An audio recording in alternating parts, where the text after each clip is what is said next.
வணக்கம் நேயர்களே, நீங்கள் இணைந்திருக்கிறது கொரியன் மொழியை கற்றுக்கொள்கிறதான பாடத்திட்டத்தின் 3வது பாடத்தில் நீங்கள் இணைந்திருக்கிறீங்க. நீங்கள் முதலாவது இன்றைக்கி தான் இந்த வீடியோ பார்க்குறவராக இருந்தால் நான் சுதர்ஷன். இப்போ தென் கொரியாவில் இருக்கிறேன். எனது சொந்த இடம் இலங்கை. சரளமான தமிழ் மொழியில் உங்களுக்கு கொரியன் மொழியை கற்றுத்தருவேன். அதுதான் என்னுடைய நோக்கம். மற்றும் நாங்கள் இன்னைக்கு இது 3வது பாடத்தில் இருந்திருக்கிறோம். ஏற்கனவே 1வது பாடம் 2வது பாடம் பார்த்துட்டோம். அதை வச்சு அந்த பாடங்களில் இருந்து நான் உங்களுக்கு சில கேள்விகள் கேட்குறேன். நீங்கள் அந்த கேள்விகளுக்கு பதில் தெரியும் அப்படின்னு சொன்னால் இந்த வீடியோவை இதுக்கு பிறகு பாருங்கள். அந்த கேள்விக்கு பதில் தெரியல் இல்லை அப்படின்னு சொன்னீங்கன்னு சொன்னால் 1வது மற்றும் 2வது பாடத்தை பார்த்துட்டு நீங்கள் இந்த வீடியோக்குள்ளே போனீங்கன்னு சொன்னால் உங்களுக்கு விளங்கி கொள்வதற்கு இன்னும் கொஞ்சம் லேசாகவே இருக்கும் அப்படின்னு சொல்லி நினைக்கிறேன். ஓகே, வாங்க அப்போ நாங்கள் 1வது கேள்விக்கு போவோம். 1வது கேள்வி, ஹங்குள். ஹங்குள் என்றால் என்ன?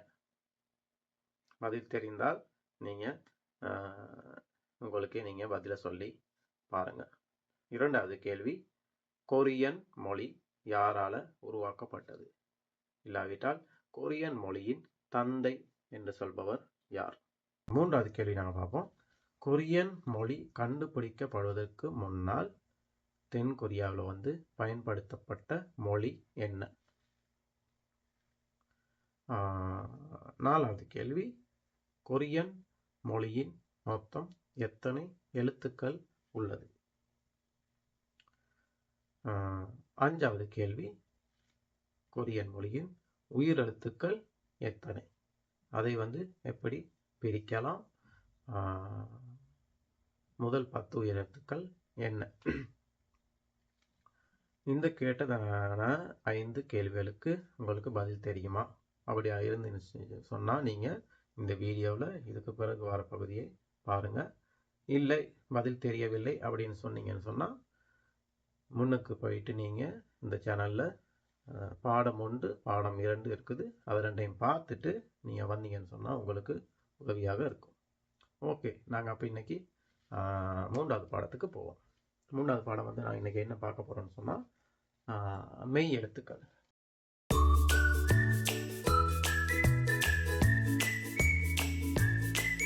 மெய் எழுத்துக்கள்.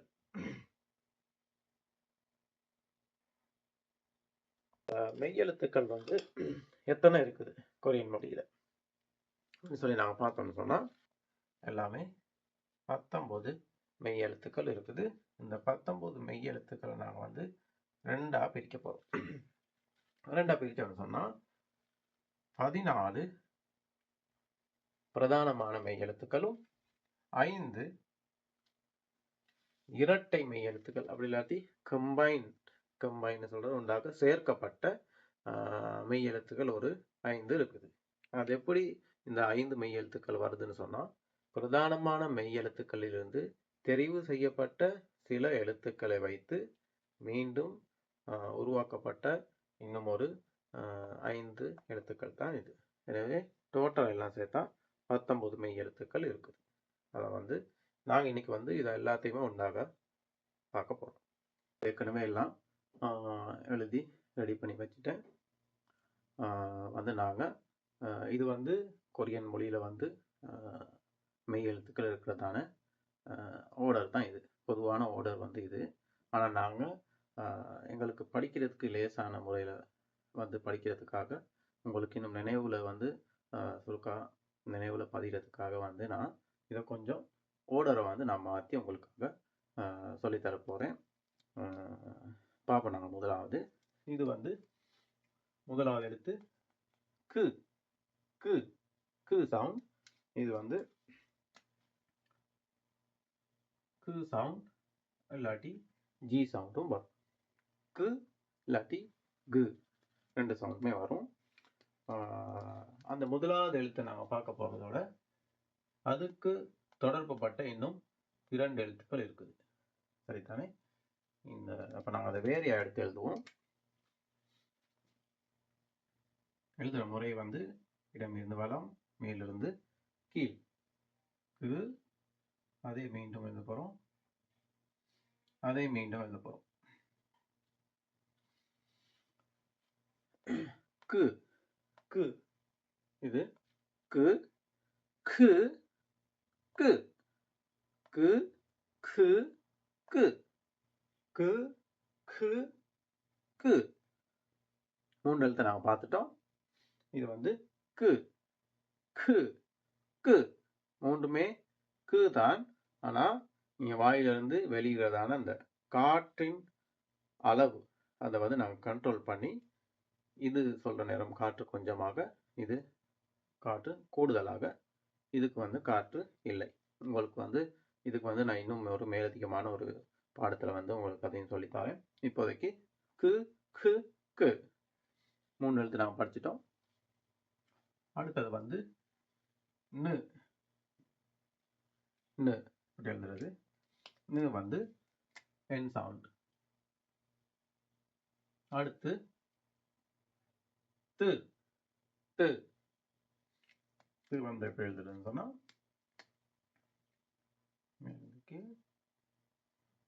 து து அது டி சவுண்ட் இல்லாட்டி டி சவுண்ட்.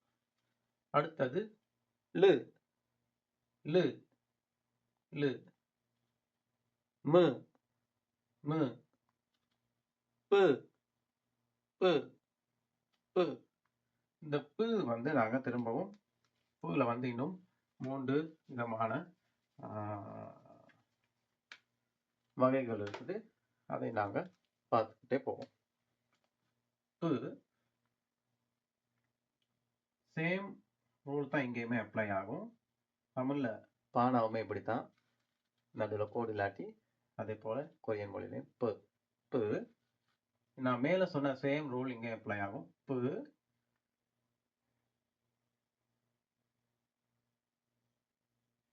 பு இது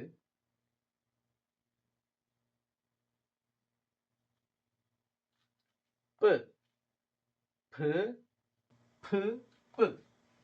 முதலாவது காற்று கொஞ்சமா பு, இரண்டாவது நிறைய காற்று பு, மூன்றாவது பு காற்று இல்லை. சரிதானே?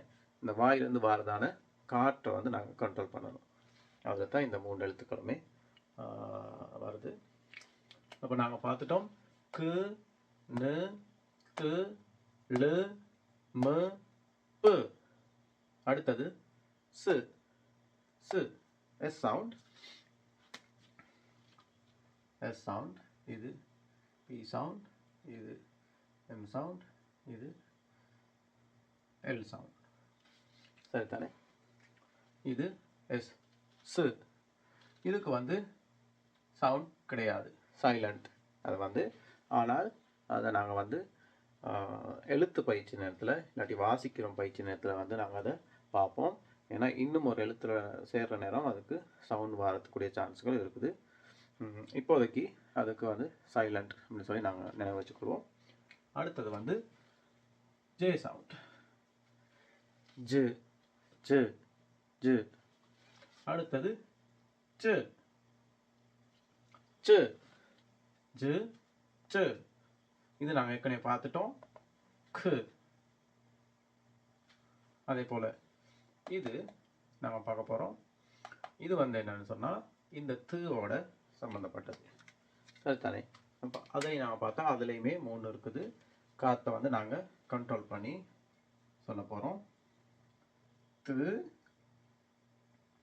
அதே துக்கு நடுவில் ஒரு கோடு வந்தால் து. அதே போல் டபுள் டபுள்.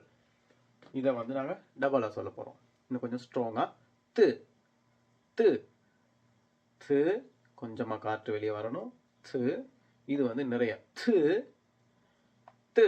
காற்று வராது. ஸோ டோட்டலாக 6 எழுத்து.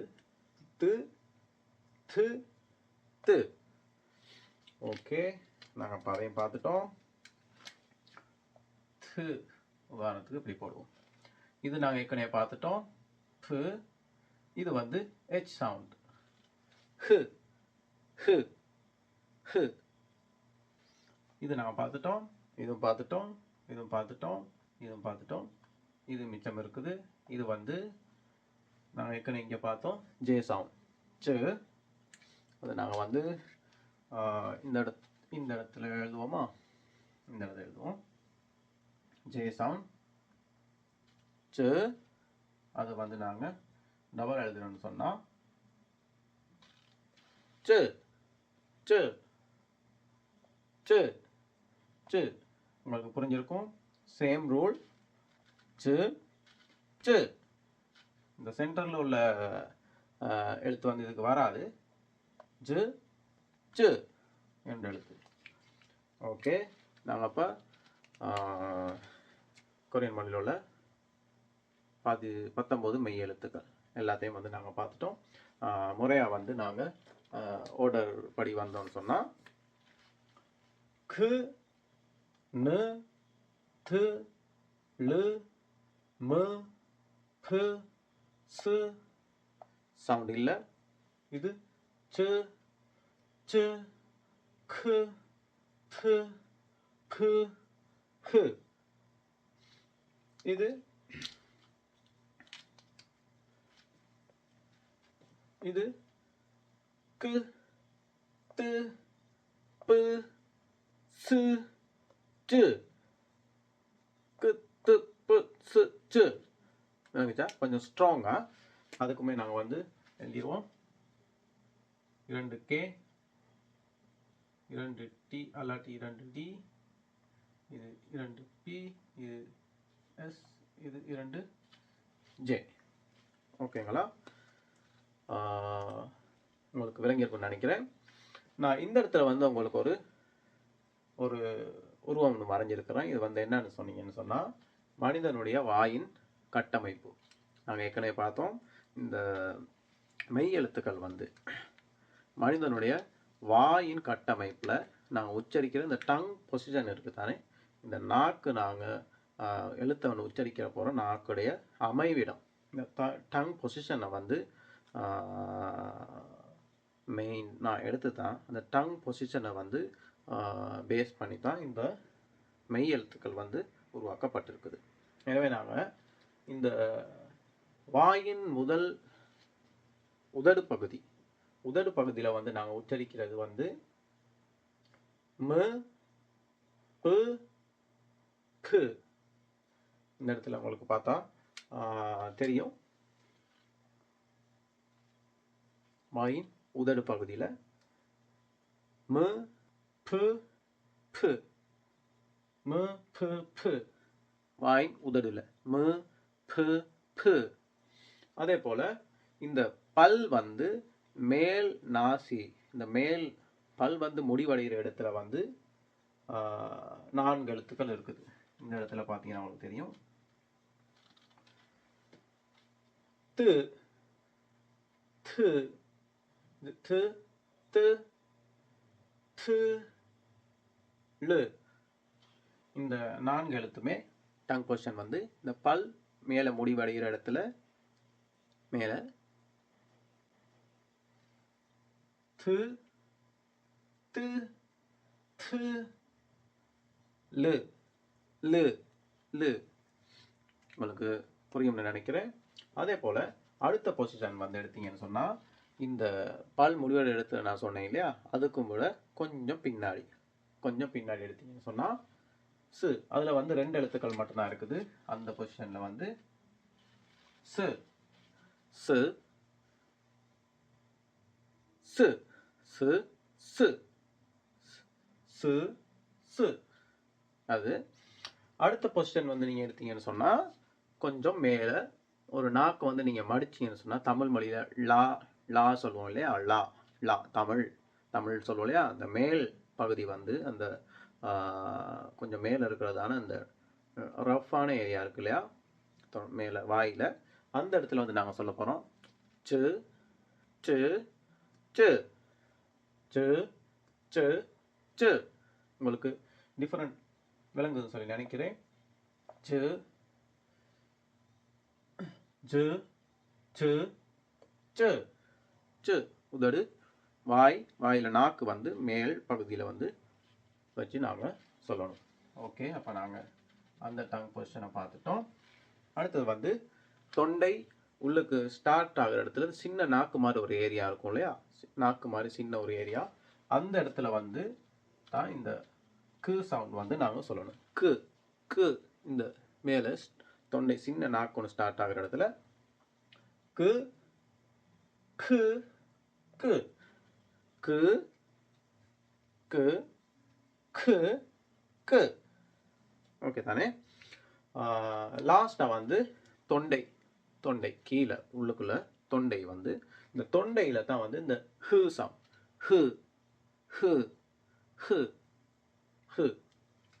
ஸோ இந்த 19 மெய் எழுத்துக்கள், அதில் வந்து 14 பிரதானமான மெய் எழுத்துக்கள், 5 இரட்டை மெய் எழுத்துக்கள். அதில் வந்து இந்த இரட்டை மெய் எழுத்துக்களை வந்து நாங்கள் கொஞ்சம் ஸ்ட்ராங்காக, ஆனால் வாயிலிருந்து காற்று வராமல்,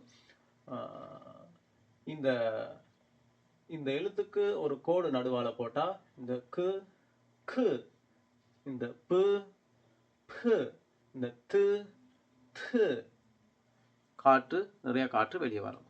சரிதானே? அப்போ இதுதான் டோட்டல் மெய் எழுத்து. இப்போ நாங்கள் ஏற்கனவே 2வது பாடத்தில் பிரதானமான 10 உயிரெழுத்தை பார்த்துட்டோம்.